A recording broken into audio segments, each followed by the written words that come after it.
Sa pagkakataong ito, magdadaldal ako tungkol sa isang drama crime thriller na may pamagat na jailbait, kaya maupo ka lang dyan at manood. Nagsimula ang pelikula nang tumugtog ng cello si Anna Nick sa kanyang silid at pumasok ang kanyang stepfather na palaging lasing, sinampal niya ng malakas sa pisngi ang dalaga at sinimulang pagsamantalahan. Itinulak siya ni Anna palayo gamit ang kanyang mga paa at tumalsik siya sa bedside table at nabasag ang plorera at nahiwa ang kanyang lalamunan ng mga shards nito at agad siyang namatay. Sa paglilitis, inamin ni Anna na ang nangyari ay self-defense, ngunit sinabi ng kanyang ina na hindi kailanman gagalawin ng kanyang stepfather ang kanyang anak na babae. Hinatulan ng korte ang batang babae ng 4 na taon sa juvenile detention. Si Anna, kasama ang iba pang mga bilanggo, ay dinala sa bilangguan kung saan sila ay pinaliguan gamit ang isang hose at binigyan ng isang kulay orange na uniforme. Binati ni Warden Frank ang mga bilanggo at sinabi na dapat nilang mahigpit na sundin ang mga utos ng gwardya. Si Anna ay inilagay sa isang selda kasama ang isa pang bilanggo na si Jeannie. Ang babae ay nagbabasa ng isang libro at hindi partikular na gustong makipag-usap sa mga tao. Sinabi niya na siya ay nasa bilangguan sa loob ng 5.5 taon. Pagdating ng umaga, pinapanood ni Jeannie si Anna na natutulog habang kinakalikot niya ang kanyang kuweba.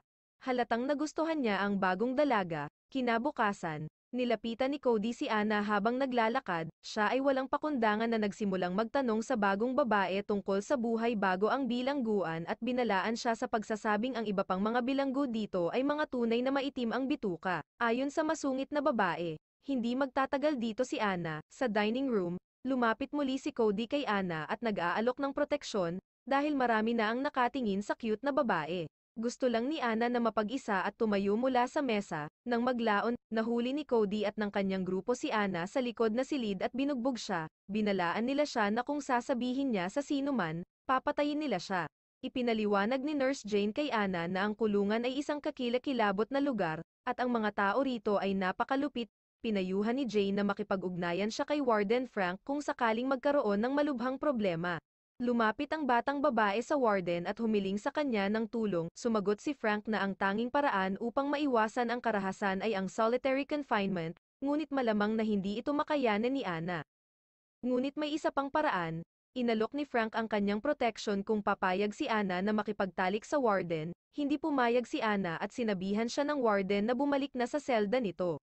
Pumasok si Anna sa selda at umiiyak. Pinakalma ni Jeannie ang kanyang kaselda at ikinwento kung paano niya pinagdaanan ang lahat ng ito. Sinabi ni Jeannie kay Anna na siya ay napakaganda. Pagkatapos ay naghalikan sila ni Anna. Nauwi ang dalawa sa pagkiskisan ng kanilang mga hiyas at nakatulog sa tabi ng isa't isa. Habang nag-aaral sila tungkol sa literacy, isang maitim na batang babae ang patuloy na tumitingin kay Anna. At habang naglalakad, tinatakot siya at kinukot siya. Pagod na si Anna sa pambubuli, nagpa siyang humingi ng proteksyon kay Cody. At disappointed si Jeannie, si Anna ay pinigilan ng isang babae mula sa gang ngunit nilabanan siya ni Anna. Iginagalang ni Cody ang malalakas na babae. Ngayon ay handa na siyang kunin ang bagong babae sa gang. Dinala nila si Anna sa kanilang selda kung saan may TV, alak at damo. Ipinaliwanag nila na tumulong si Frank na makuha ang lahat ng ito para sa mutual services. Inutusan ni Cody si Anna na bugbugin ang itim na babaeng nang aapi sa kanya. Matapang na sinugod ni Anna ang bully, ngunit pagkaraan ng ilang saglit, ang mga babae ay pinaghiwalay ng mga security. Bilang parusa, siya ay pinaghubad at itinapon na nag-iisa sa loob ng 2 linggo. Pagkalipas ng ilang araw, ipinatawag ni Frank si Anna palabas ng selda at nangakong iiwas siya sa kaparusahan kung bibigyan niya si Frank ng masarap na pagsubo at paglunok ng katas ng kanyang talong. Ginawa ni Anna ang kahilingan ng warden ng may labis na pandidiri. Di nagtagal ay nakuha ng batang babae ang kanyang unang tato at sinindihan ang isang tubo ng illegal na substance. Inamin ni Cody kay Anna na gusto niya talaga siya. Ang dalawa ay naghalikan at nagpasaya sa isa't isa. Naputol ang kanilang mga sandali ng hudyat ng signal sa selda. Ang kanyang kinang-ina ay binisita si Anna sa bilangguan. Ang matanda ay hindi pa rin naniniwala sa kanyang anak na babae. Umiiyak si Anna at sinabi na ginagawa ng stepfather niya ito sa lahat ng oras. Sinampal siya ng kanyang ina at umalis habang sinabihan siya na sa kulungan siya nararapat. Kinabukasan, sinalakay ng isang itim na babae kasama ang kanyang gang ni Cody. Hindi nagtagal ay pinaghiwalay ng mga bantay ang mga bilanggo at bumalik si Anna kay Frank. Sabi ng warden na itinapon niya ang isang itim na babae sa solitary confinement. Kunwari ay wala siyang gagawin kay Ana kapalit ng kanyang serbisyo, binigyan ni Frank ang batang babae ng pinagbabawal na gamot at nang maging high na si Ana, saka pinagsamantalahan ng warden si Ana. Nang bumalik si Ana sa selda at sinimulang tanungin si Jeannie, tumanggi ang babae na makipag-usap sa kanya dahil high sa drugs si Ana, sinampal ni Ana ang kanyang kasama sa selda at agad na sinubukang humingi ng tawad. Dahil sa mga marka ng kamay sa mukha ni Jeannie, dinala si Ana pabalik sa warden, kung saan hindi pinalampas ng warden ang kanyang pagkakataon na gahasain ulit ito. Si Ana, napagod na sa mga nangyayari, ay nagsimulang patuloy na gumamit ng pinagbabawal na gamot, nakipag-away siya kay Cody at sinabihan niya si Ana na lumabas. Sa paglalakad, sinubukan ni Ana na makipagkasundo kay Jeannie ngunit itinaboy siya ng kanyang kasama sa selda. Nakita ni Ana ang mga babae na may malakas na tama ng droga. Iniabot niya ang kanyang pambayad at ngayon ay high na naman siya. Nakita ito ni Cody. Pinakiusapan ang dalaga na matauhan na ito, ngunit naging bastos lamang siya bilang tugon. Sinabi ni Cody na wala na siya sa ilalim ng kanyang proteksyon at umalis. Kinabukasan sa banyo, binugbog si Ana ng isang bilanggo kasama ng kanyang gang. Siya ay nagiging mas adik sa malakas na tama ng droga, nakakita siya ng mga hallucinations at naiisip niyang tapusin ang sarili niyang buhay. Sinubukan ni Jeannie na mga tuwiran sa kanyang ka-cellmate ngunit hindi niya ito pinakinggan. Habang high sa droga, si Ana ay nakaharap muli sa isang maitim na babae, nagdulot ng malawakang away at nauwi sa pag-iisa muli. Pagkaraan ng ilang araw na pag-upo doon, binasag ng batang babae ang isang plastic na tray ng pagkain at hiniwa ang kanyang pulso gamit ang isang shard. Nagising si Ana sa isang mental hospital, nakagapos ang kamay at paa, hinihiling sa kanya ni Jay na magsimulang mag-isip gamit ang kanyang utak. Si Ana ay tumingin na may takot sa mga adik sa droga at mga baliw at hiniling niya na makita ang kanyang ina. Sa wakas ay inamin ng kinang-ina niya na alam niya kung gaano kaayla-hilakbot na tao ang kanyang stepfather at humingi ng paumanhin sa kanyang anak na babae. Pagkaraan ng ilang sandali, pinayagan ni Frank ang batang babae na bumalik sa selda, tiniis ni Ana ang sakit, binura niya ang tato na ibinigay sa kanya ni Cody.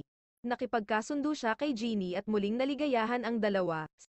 Sa cafeteria, binubuli ni Cody at ng kanyang barkada si Ana, lumapit ang isang maitim na babae at isinubsob ang mukha niya sa plato nito. Walang ibang magpoprotekta kay Ana, tinawag ng warden si Ana at binigyan siya ng tselo, gusto niyang gumanap siya sa isang talent show sa bilangguan. Sa pasilyo, nahuli ni Cody si Ana at hiniwa ang kanyang mukha gamit ang isang labaha dahil sa pangahas na tinanggal ang kanilang tato, binugbog ng gang ang dalaga, pinalo nila ng malakas ang mga kamay nito para hindi na ito makatugtog ng instrument. Nang dumating si Frank sa ospital ng bilangguan, ipinagtapat ni Ana na siya ay binugbog ni Cody. Napansin ni Jane kung gaano kalibog na tinitingnan ng warden si Ana. Nang maglaon, sinabi ni Ana sa nurse ang katotohanan tungkol sa warden, na paulit-ulit siyang hinahalay nito. Hindi alam ng dalawa, pinapanood ni Frank ang mga babae sa hidden camera. Makalipas ang ilang araw, inatake ng mga bilanggo si Jane at binugbog siya. Pumasok ang nurse sa opisina ng warden at ipinahayag na sasabihin niya ang buong katotohanan tungkol sa kanyang pang-aabuso sa mga bilanggo. Nang makaalis ang nurse sa opisina, nagbigay si Frank ng utos na patayin siya. Sa locker room, tumakbo ang isang bilanggo kay Jane at sinaksak siya ng matulis na bagay ng ilang beses. Nagsinungaling ang warden kay Ana na si Cody ang pumatay kay Jane. Tumutugtog si Ana ng cello sa isang talent show. Sa una, tumawa ang mga bilanggo, ngunit pagkatapos ay literal silang napaibig sa kanyang musika. Pagkatapos ng talumpati, sinabi ni Frank kay Ana na sa susunod na linggo, magkakaroon ng pagdinig sa kanyang parol. Pagkatapos ay muling pumalakpak ang mga pisngi ng kanyang puwet sa itlog ng warden. Sinabi ni Jeannie kay Ana na hindi siya dapat magtiwala sa warden, dahil siya ay isang sinungaling. Naabutan ni Cody at ng kanyang gang si Ana sa pasilyo. Ngunit sinaway sila ng isang security guard. Hindi nagtagal, nakatanggap si Ana ng liham tungkol sa pagdinig, napagtanto ng batang babae na malamang naisahan na naman siya ni Frank at siya ay humingi ng tulong kay Cody. Wala itong pakialam basta makapaghiganti ito sa masamang warden. Binigyan ni Cody si Ana ng cellphone at sinabihan siyang palihim na mag-record ng video kapag pinagsamantalahan ulit siya ng warden. Pagdating ni Ana sa opisina ni Frank, sinabihan niya itong magpatira ulit siya para makapagbigay siya ng magandang salita para sa kanya sa pagdinig ng kaso. Ni-record ni Ana ang buong proseso ng palihim. Kinabukasan, Magsisimula na ang mga pagdinig sa kanyang kaso, sinabi ni Ana sa mga hukom na nagsisi siya sa kanyang ginawa, ngunit nilabag ni Frank ang kanilang kasunduan at ipinahayag na si Ana, bilang isang malisyosong lumalabag sa batas, ay dapat manatili sa bilangguan. Tumanggi ang parole board na palayain ang bilanggo, at pagkatapos ay ipinakita sa kanila ni Ana ang video na nai-record sa opisina ni Frank, ang warden ay agad na ikinulong para sa harassment. Si Frank ay dinala sa isang koridor kung saan ang mga bilanggo ay sumisigaw ng pagkagalit sa kanyang mukha. Kinabukasan, sa wakas ay pinalaya ng komisyon si Ana. Sa labas, si Ana ay nilapitan ng kumikinang ina niya. Natapos ang pelikula ng pagkaraan ng ilang buwan, tumutugtog si Ana ng cello sa isang mas malaking konsyerto. Kung nagustuhan mo ang video, para hindi masayang ang pagdaldal ko dito sa channel na ito, mangyaring mag-subscribe para sa higit pang nilalamang tulad nito at pindutin ang like button upang matulungan kami. Hanggang sa susunod na video. Maraming salamat kaibigan.